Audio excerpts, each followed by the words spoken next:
kenapa toh seneng banget ngikut pengajian ya? Iya loh, maaf, beribu maaf. Saya sampai mikir gitu. Iki pengajian ki sampai kapan toh yo? Anaknya arep dipakai. Hah? Iya dong. Assalamualaikum warahmatullahi wabarakatuh. Waalaikumsalam warahmatullahi Asyhadu an la ilaha illallah wa asyhadu anna Muhammadan abduhu wa rasuluh. Allahumma sholli ala Muhammad wa ala ali Muhammad. Amma ba'd. Pemirsa, kita jumpa di acara Dibacain Berita. Berita-berita dari channel Ustadz Alfian Tanjung relatif banyak ditunggu oleh masyarakat di seluruh bumi Allah. Mantap. Kita akan persilahkan Bung Kameramen untuk membacakan beritanya.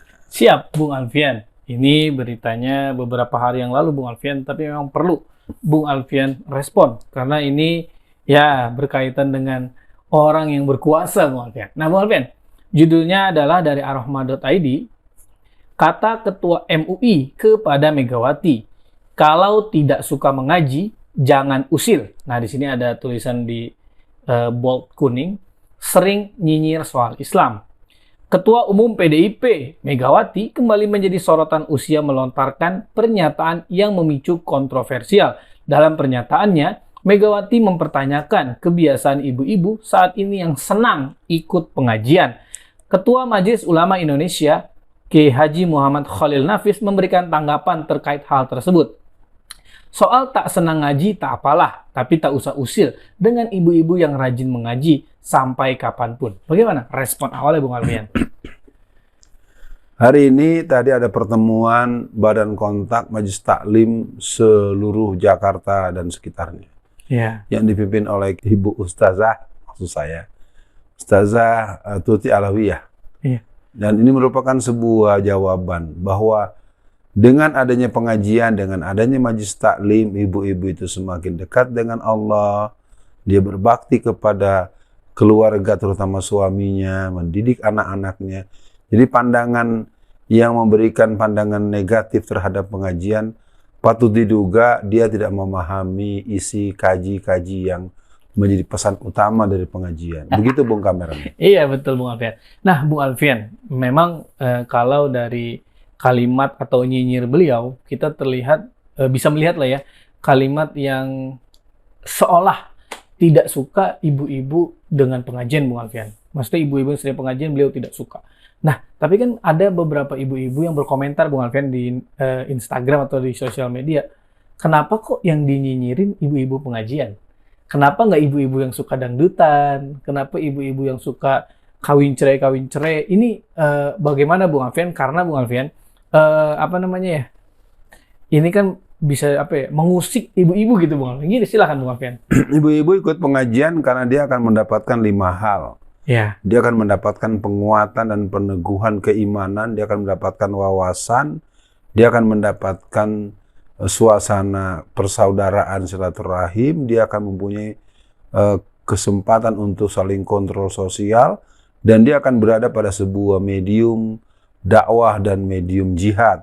Jadi artinya majelis taklim dan pengajian akan mengantarkan orang mengerti akan nilai-nilai kehidupan yang diamanahkan Allah, dan mereka mengerti bagaimana berbuat untuk menjalankan syariat Allah. Jadi pengajian ini patut diduga telah dijadikan ancaman oleh orang-orang itu sebagai sebuah lawan kesadaran politik. Nah, maka buat ibu-ibu, mari. Saya tadi kebetulan pagi mengisi kajian di sebuah komunitas di Jawa Tengah, dan mereka punya 120 pengajian ibu-ibu, dan tadi sempat dideklarasikan dalam waktu yang sesingkat-singkatnya akan dibuat 1.200 pengajian ibu-ibu yang akan dibangun.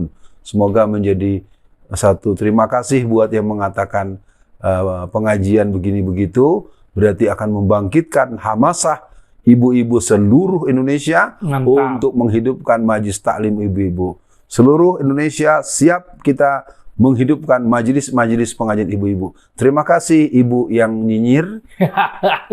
Nah, Bung Alfian, memang unik ya. Mungkin beliau kan orang yang lama di politik, Bung Alfian.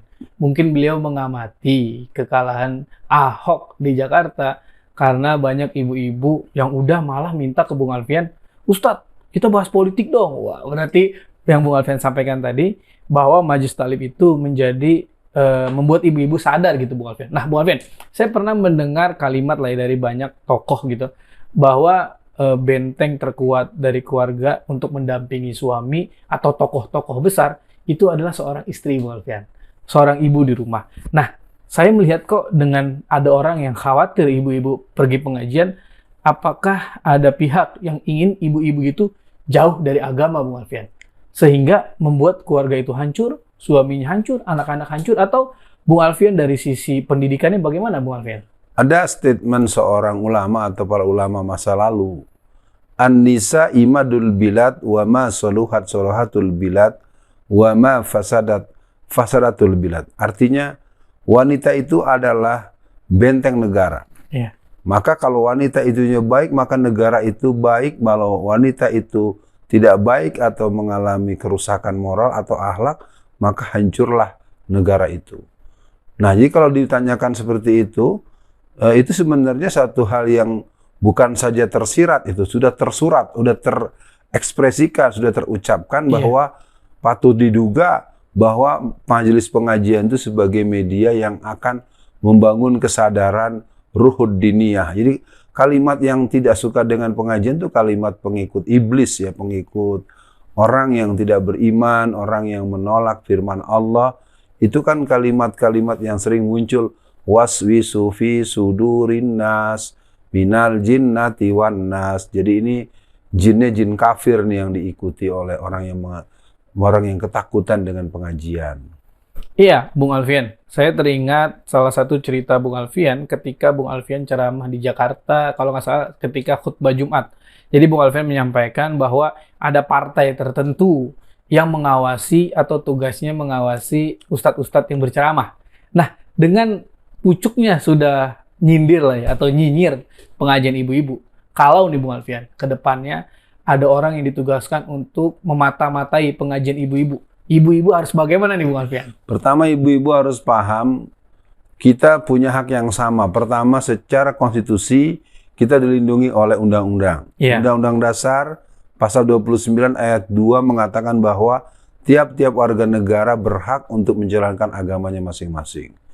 Yang kedua, kita punya kewajiban yang transendensif bahwa yang namanya menuntut ilmu itu adalah kewajiban yang bersifat pribadi.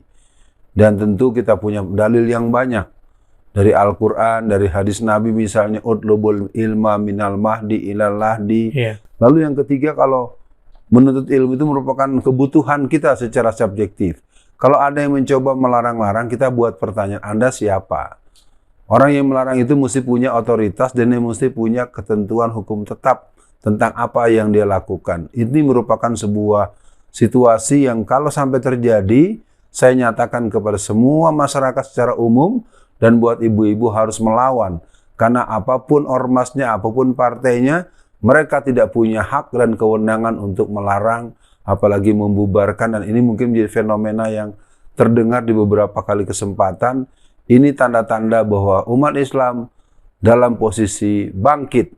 Kita akan menjadikan suasana ini sebagai pemicu semangat positif, bahwa dakwah Islam semakin syiar dan yang melarang akan kita larang kembali untuk melarang kita. Jadi yang melarang kita larang. Kalau Anda begitu ngeyel terus, ya terpaksa kita akan menghadapi Anda sesuai dengan petunjuk Al-Quran dan Sunnah Rasulullah. Iya, Bung Alfian. Nah, sebelum akhir sesi Bung Alfian, ada pertanyaan begini Bung Alfian.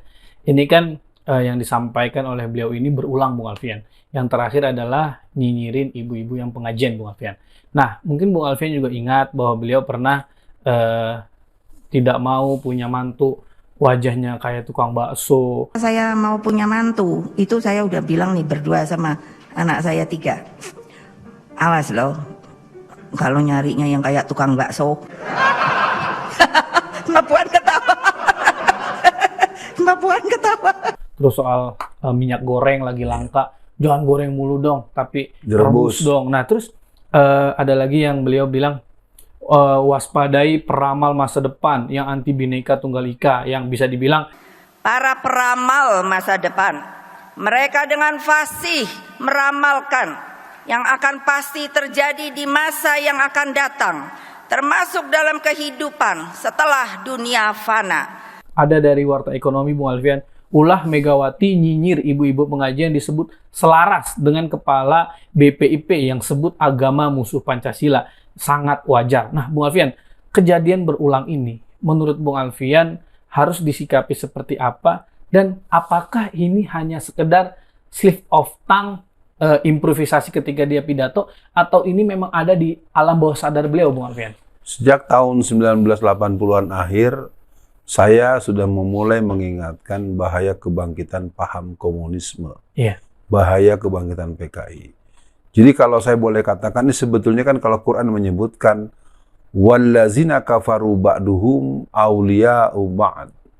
Nah, ini adalah orang-orang kafir ini, mereka coba terus-menerus saling menopang. Jadi kalau pertanyaannya tadi, apakah dia merupakan salah ucap? Ini tidak. Ini merupakan, kalau kata pepatah Melayu, dari katanya kau tahu apa yang di pikirannya. Iya. Dari katanya kau tahu apa yang ada di hatinya.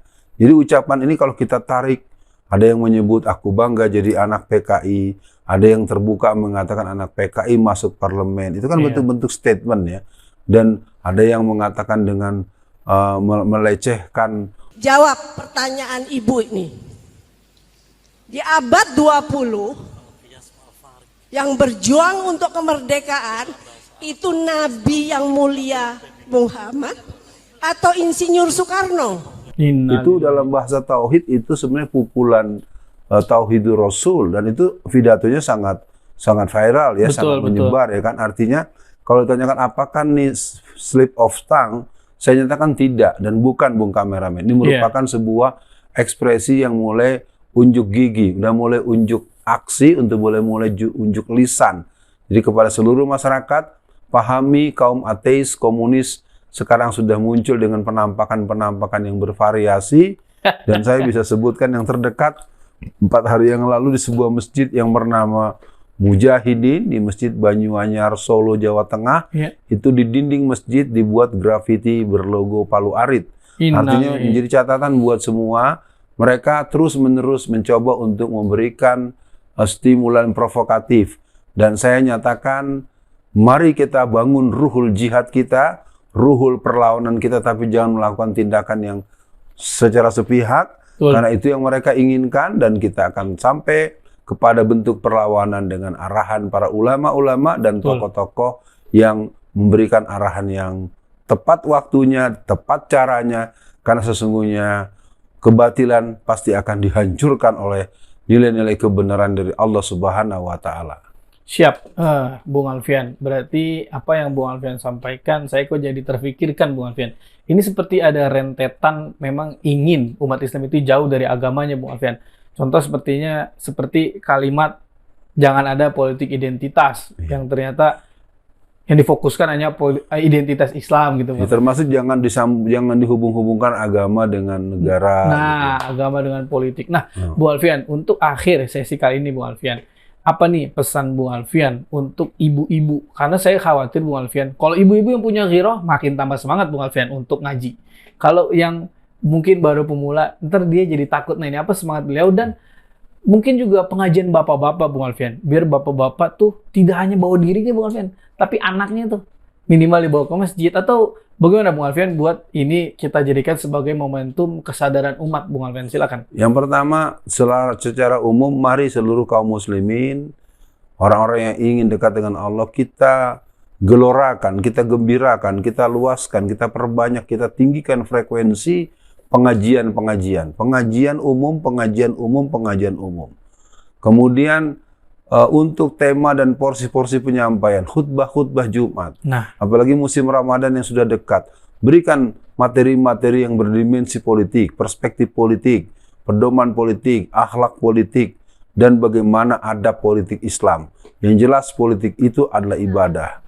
Khususan buat ibu-ibu, mari bersemangat bahwa dengan pengajian ini tentu kita punya guru, maka kepada para ustazah, para asatizah, para ustadz-ustadz yang mengisi pengajian ibu-ibu, mulai diberikan kesadaran-kesadaran kesejarahan, kesadaran-kesadaran akidah, kesadaran-kesadaran akhlakul karimah, kesadaran-kesadaran perjuangan dan kesadaran politik yang jelas seluruh sistem ajaran Islam diajarkan dari urusan ibadah, akidah, muamalah, munakahah, dan semuanya. Dan inilah yang bisa kita sampaikan dalam sesi kali ini.